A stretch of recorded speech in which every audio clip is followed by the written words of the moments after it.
Welcome to Epoch Trades, where we trade the new age.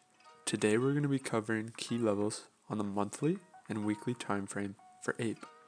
So, as always, our key level criteria, we look for swing highs and swing lows, multiple rejections, acted as support and resistance, drastic moves away, obvious to spot, and recently formed. So, let's go ahead and hop right in. And the first level we notice is our monthly swing high. So we can plot that on the chart.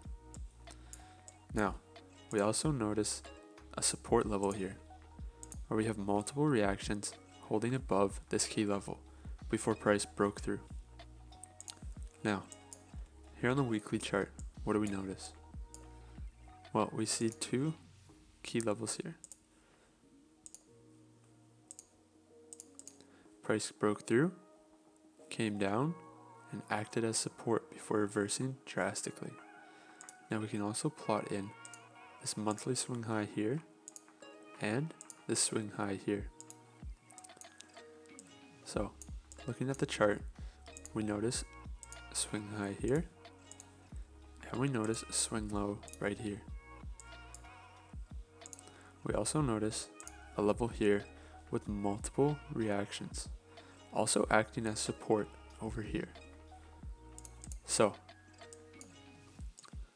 looking at the chart, these are all of our key levels plotted on the chart.